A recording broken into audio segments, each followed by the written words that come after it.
Hey guys, this is Mike from Frightflix. I'm just coming to you today with a season review of American Horror Story Coven. Now, this is actually kind of funny because what happened was I have been watching Scream Queens and getting really into that show. This was recorded before the final two episodes, two-parter airs, and right after Black Christmas, which is the 11th episode.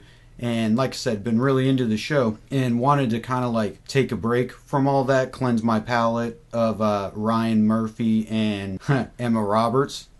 Go figure. Didn't quite want to get into Fargo season 2 just yet, or Jessica Jones. Those are my two shows that are on my absolute watch list, but I didn't want to get too into something else, so I decided to finish Coven. I had started watching it probably 2 years ago, something like that, because I was a big fan of the first season. Didn't really get too much into the second season, although that's what I'm watching actually right now, as it were. So that should tell you what I thought of Coven all said and done. But I remember I watched the first two episodes of Coven about 2 years ago, and I gave up on it just because it wasn't quite grabbing me. And, truthfully, I'm a big Emma Roberts fan. Scream 4, I think the original Scream is one of my favorite movies, and Scream 4 I thought was the second best of that series, so I really, really liked 4. Thus, I really like Emma Roberts. So I guess what it was is like, in the end of episode 2, this is going to be filled with spoilers too, by the way. This is more of me just discussing what I liked about it in general than any kind of review for people who haven't seen it. So if you haven't seen it, wondering if it's worth watching, go ahead, click somewhere else. It is worth watching. This is going to be a little bit more in depth than that. I'm just going to talk about everything that I liked. And I think the reason I stopped watching is because at the end of episode 2, that's when Emma Roberts went to that frat house and, got violated, we'll say. We all know what happened. I'm not going to go into detail. And I think that just kind of bothered me a little bit. This show pushes the envelope, that kind of stuff. But that one I was like, oh, poor Emma Roberts. No, I'll kill you. So maybe that's why I stopped, but it's also I stopped because you have to be in the mood for American Horror Story. And boy, was I in the mood for some American Horror Story these last 2 days, as it were, it seems. Because I was like, all right, well, I really want to watch more Scream Queens, but I literally can't watch any more at this point. So I was like, okay, well, Ryan Murphy and Emma Roberts, gotta love that. And I've seen a lot of GIFs pop up, like the surprise bitch, and she's in red. GIF pop up, so I was like, okay, I'll watch Coven. I'll watch at least the third episode, see what happens. So I watched the third episode, I'm like, oh, that was pretty good. Watched the fourth, and I'm like, I'm in this shit. Like, and then just burn through every episode past that. Now, I'm not really one for binge watching, but I actually think that this show, American Horror Story and Coven, really lent itself to the binge watching. I am a little bit upset that I didn't kind of like wait or watch when it was on TV, because there were some ongoing mysteries that would have been really cool, like who ends up being the Supreme. I watched this all in one sitting basically, so there wasn't time to like think about it and process and da da da da. So when it built and in the end when it was revealed who it was, maybe that upset a few people, because it kind of felt like a little bit of a cheat, being that, oh, it's supposed to be these four and then it ends up being somebody else. But I have to say, again, being that I binge watched it, the choice made sense to me, and I got behind the choice, and I was like, oh yeah, well, that's inevitable. Like, I really appreciate it. And that was all said and done, I have to say, what I really appreciated about the show altogether is the cast, and I'm going to go into that a little bit more, because that is really, I think, as good as this season was, the cast is really what is the top thing to talk about. But the writing, directing, all that stuff was very good, as it always is in this show. But the biggest thing I can say about the writing, which again I was a fan of, is that I was really impressed by this season, because this season was really, like, in a way, it was very sweet.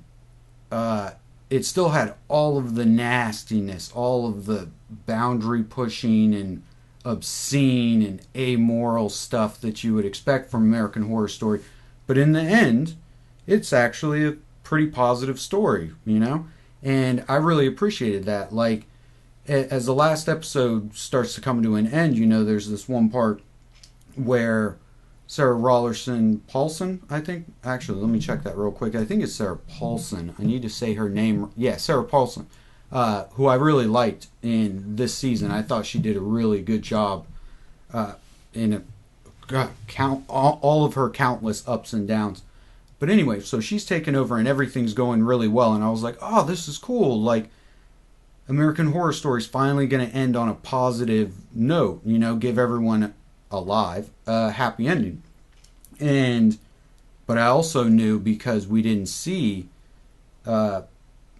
Jessica Lange get fed to the alligators, I actually misread that one. I was like, oh, well, we saw her get killed, but we didn't see her get fed to the alligators. We only heard Sarah Paulson tell us that.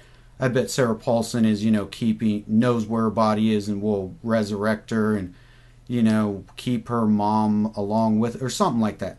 Anyway, so I misread that kind of, but I knew that Jessica Lange wasn't just going to die off screen and that be it. So anyway, when she comes back at the end, I was like, no, no, like, don't do it, American Horror Story. Like, because there was like 20 minutes left in the episode when she comes back. And I was like, no, they're going to like take this into a downbeat ending, which, you know, I don't mind downbeat endings in horror. I mean, you get those more often than not. And so, but like I said, I was appreciating that it was going in a positive direction. And then, so the whole time those two are talking and being really sweet and genuine with each other, and the show was like going for, oh, people can forgive each other for pretty much anything, and all these really like cool positive things at the end of the day. I was fingers crossed. I was like, oh God, no, please don't, like, haha, huzzah, and like stab her and a mom kills her daughter and da da da da da. And, you know, doesn't go that route. They actually follow through and make it a genuine ending to the series. And I mean, the last image of this season, of this story altogether, is one of the most put upon characters, Sarah Paulson. The last image of the whole series is her smiling, being the Supreme, you know? And I appreciated the hell out of that American Horror Story. I stopped watching Hotel just because it's too much. Like, I'm not into, maybe, again, if I binge watched Hotel, I might feel a little bit different, but I just was not liking Hotel on a weekly basis at all. But this one, yeah, obviously I gave up after episode 2. But if I would have stuck it out to episode 4, yeah, this was a very good episode to episode, and then the overall was really good. Now, is this the best season of American Horror Story? Well, I mean, I don't really know, because I haven't seen all of Hotel yet, and I haven't watched Asylum. I'm on, I think, episode 2 of Asylum right now. But I have to still say that I liked Murder House better. Maybe that's just because it was the first, and I didn't know that it was an anthology. So when everyone fucking starts dying and shit, like, that really got me. I had no idea. So I don't think it beats it for that, but I did watch Freak Show, and I liked Freak Show. I thought Freak Show was really cool. One thing I really liked about Freak Show, looking back on it, is it's the only season I've seen thus far that really kind of like downplays any kind of supernatural aspect. Like, there are stuff like Wes Bentley in Freak Show, but for the most part, Freak Show is about real life, you know? And the ones that I've seen, Hotel is all supernatural. Murder House was very ghost supernatural. Asylum seems like it's, oh yeah, because it has, so far what I've seen, it has exorcisms and stuff, but whatever, you know, it's all good. But yeah, this season I thought was really good because it had the supernatural, but it never like had like witch battles and, you know, stuff like that, which that actually could have been cool, because who was it? The Stevie Nicks chick, Lily Raby. Her and Emma Roberts fighting, just like fisticuffs, like just punching bitches in the face and stuff. That was pretty cool. And can you imagine how, like, if The Craft. The Craft is a movie that I really enjoyed, and I'm sure a billion people have called the two into comparison. Maybe I do like The Craft better, actually, thinking back on it. But still, Coven is really good. Coven, I would say, I'll give a final rating up front, and then I'll talk about more specific stuff, because, you can already tell that I really liked it, is I would give its overall rating just after about a day since I watched it. I would say it's about a 7. And it's only because, I don't know if it's going to linger in my mind, like Murder House did. I was really affected by Murder House, and that had kind of a positive ending too, but it still was a nihilistic. You've seen it, you know what I mean. I appreciated how it was positivity within its negative ending, but this was just basically all positive ending. And I really like that, but the thing is I wonder if, I don't know, just if it'll linger. The best horror lingers afterwards. The best storytelling lingers with you afterwards. And I have a feeling this might not, but it definitely could. And if it does, it's going to be because of the characters, but more specifically, and I hate to, this sounds like I'm talking bad about the writers weren't good enough. No, the writers were good, and it was good, but the actors were just so good that even if there was parts that weren't necessarily quote unquote written for them, just their nonverbals between each other, and I don't know, just everybody. I'm serious. I think every single person, other than Sarah Paulson's husband, didn't really care for that actor, but pretty much every other actor had just such weight and gravitas. Like Angela Bassett, this was the best she's been in American Horror Story. Kathy Bates, how the hell did Kathy Bates make that character sympathetic? Okay, we all know that she eventually was going to have to go, and I really liked all that too. She was given the chance for redemption and totally said, no, I will not take the chance for redemption. That's her character, and that's what happens. So, that's all good, but I just mean the moment by moment. How did we not fully 100% detest such a terrible person on every level? Just goes to show, she can, in between terrible lines, she would say something horrifically disgusting, then she would say something horrifically, my goodness, racist to the core.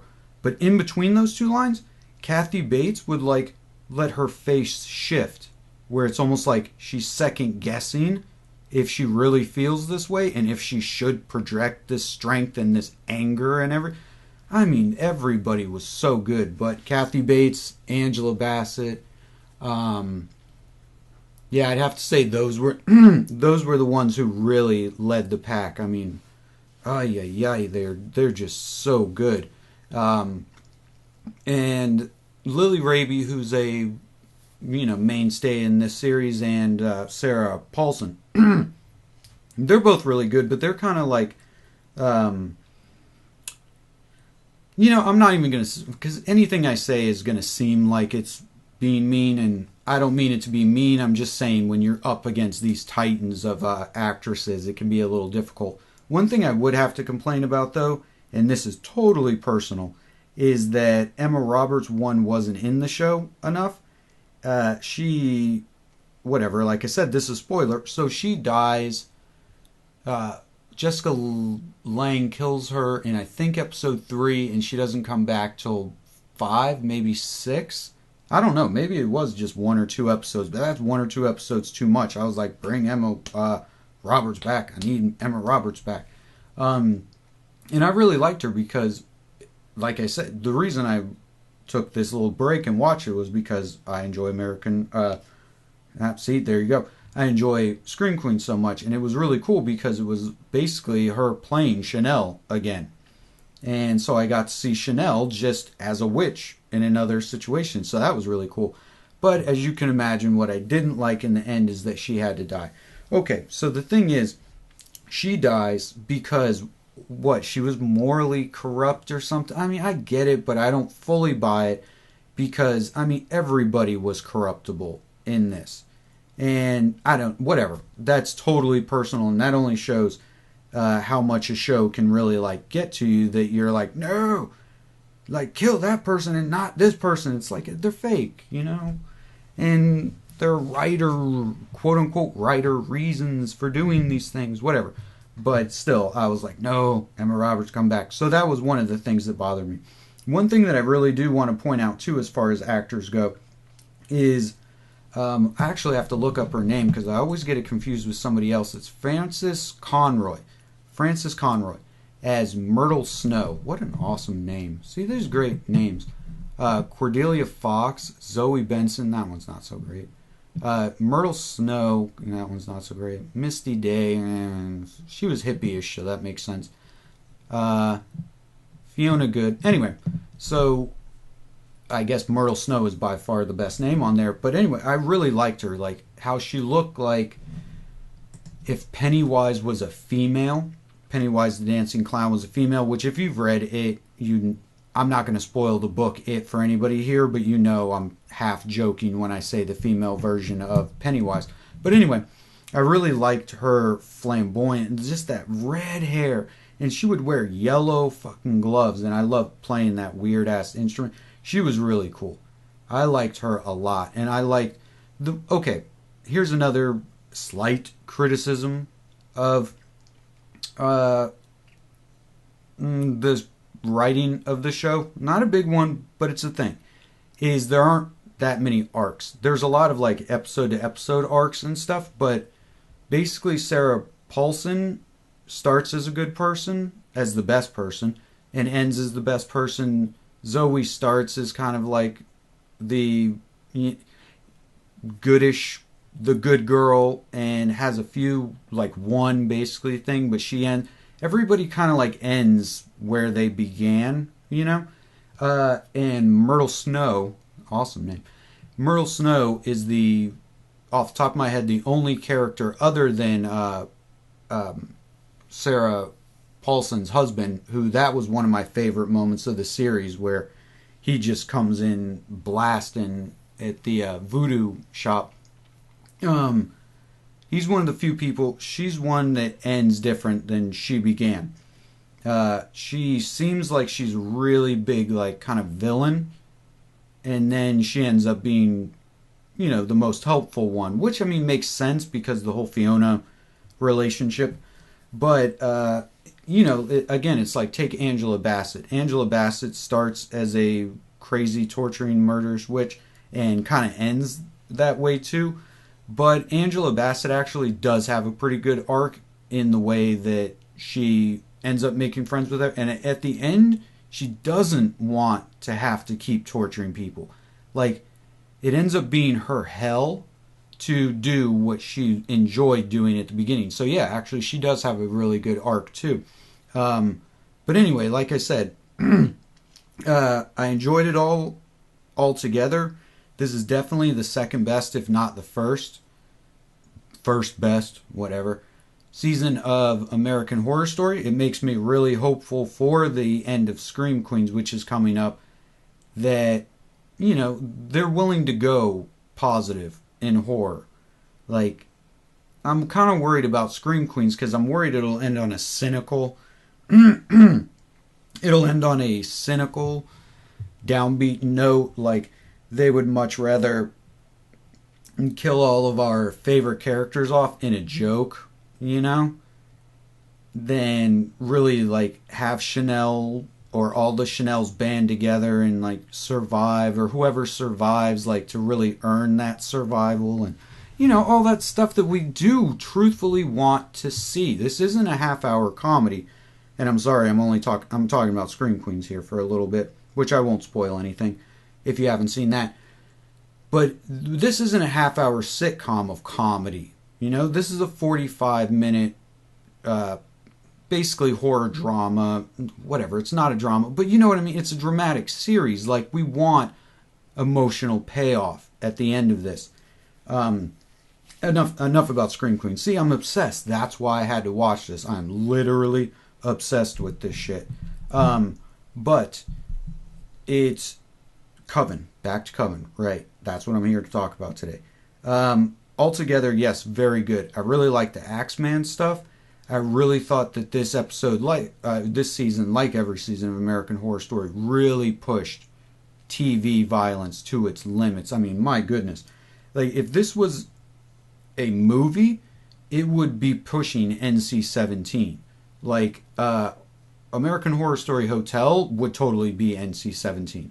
But this was R pushing, and it's just on TV as long as you don't actually see, like, boobs or people don't say, like, fuck. It's still allowed to be on TV. I don't know. Whatever. Like, this is the age we live in. And that's only a criticism because I'm a huge Friday the 13th fan, and if you guys don't know, back in the 80s and stuff, they were really, the MPAA was after these movies so much that they totally butchered them. So even though the whole process has changed and everything, I still kind of have resentment towards the MPAA and what they'll cut out, but what the FCC or whatever will allow in TV. There's a really good documentary, by the way, about the history of the MPAA and how it functions and all that kind of stuff from, I believe his name's Kirby Smith. It's called This Movie Is Not Yet Rated. Check that out. That is a very good documentary. And the documentary was so good, in fact, that it changed the way the MPAA is run nowadays. MPAA, for those who don't know, or maybe I didn't make it clear, they're the ones who assign the PG, PG-13, and R ratings. Anyway, so this series really pushed it. Again, what I was saying about American Horror Story Hotel, when I was trying to review it and find positives about it, is, again, something that's totally positive about this one, is that their makeup effects are second to none. Like, they're fucking great. Their costume design, they went through all different eras in this season. Coven, I'm talking about. All top-notch. Acting top-notch. Directing, if not a little bit obnoxious with all those extreme wide-angle lenses. I'm sorry, I'm a filmmaker, director myself, and I don't know. Those stick out to me. Maybe they don't to you guys. Let me know what you think of that. But every time I would see one of those extreme wide angles or something like that, it would always be, oh yeah, that's right, I'm watching something that was created with cameras, not letting me really get into the story. So that's only a slight criticism, though. The directing is usually very top-notch. And the production design, this all looks and feels amazing. Some of my top moments from the series would be, I really liked all the Axeman stuff until he started messing with Jessica Lange. Then that all got kind of bogged down in just relationship stuff. But I really liked his stuff separate, like when he takes on the boardroom people, when the girls all kill him at the end, when the girls all kill him in the middle. This guy gets killed by girls a lot. But I really liked him. I really liked Danny Houston. Kathy Bates is, I would say Kathy Bates is the highlight for me. If it would have just been about her and her story, that would have been cool with me. Angela Bassett was amazing. Again, her storyline, I really liked the intro to the voodoo and Lance Reddick showing up as like the voodoo devil thing. Like, that guy was freaky looking, and he like does cocaine. I just thought that was kind of funny, that the devil does cocaine. But the girl who played Precious, Gabby, I don't even know, I'm terrible with names, Gabby Sedeby or whatever, Queenie, the living voodoo doll, she was really good, really sympathetic. Again, there are these characters who do just horrible things, but still manage to stay sympathetic, and I think that was most of the cast. The only character who I don't think pulled that off was actually the quote-unquote main character, Teresa Farmiga or whatever, who plays Zoe. It does kind of linger in my mind that she straight up murdered Spaulding and gets no comeuppance for that, yet everybody else has to get their comeuppance for killing or attempting to kill other people.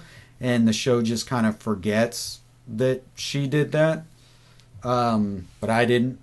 But she was good. She was the milquetoast character who brings us into the story and everything, so she definitely performed her function, and I really like her. I really like her from season 1, and I just saw a movie, The Final Girls, which you guys should definitely check out, where she's the main character. So I like the actress. It's all good. It's just her killing Spaulding and then not really getting punished at all. She gets a totally happy ending in her book. And it just felt a little bit like, did you guys forget about that aspect? You know, guys, hey. By the way, the guy who played Spaulding, he was really good, really creepy, loved his doll fascination. All of that was really good. So I'm going to try and wrap this up because it's almost 30 minutes going on here. But American Horror Story Coven, I binge watched it. I really enjoyed it episode to episode. That chainsaw fight with the zombies is just horror movie fun altogether. Oh, that's one thing I really wanted to point out too, is that subplot with the neighbors next door. It didn't really ever seem to go anywhere, but I really enjoyed that. That had some great moments in it. How the woman reacts to her son, what her story ended up being, what ends up happening to her. I really enjoyed that subplot. A lot of people could say that that was a throwaway and it didn't really go anywhere, and it kind of didn't. But it didn't matter because its moments were really, really well done. That actress did a very good job. I want to see her come back in another season. And maybe she has, actually. I mean, she's not a well-known actress, but she should be, basically, because I liked her a lot. So anyway, I'm on Asylum now. I'm going to burn through that if I can still manage to find the time. But Coven, very good. I enjoyed it quite a bit. Still would give it about a 7. I like Scream Queens and stuff better, and Murder House probably gets an 8, if not a 9, just because it was so big to me when it first came out. But I liked this a lot, all said and done. Definitely think it's worth the time. Check it out if you haven't. Well, obviously if you haven't, I just spoiled everything for you, so don't bother. But yeah, if you watched it, you liked it, I agree with you. This was a good 13 hours of entertainment well spent. Congratulations, guys. Good stuff all around.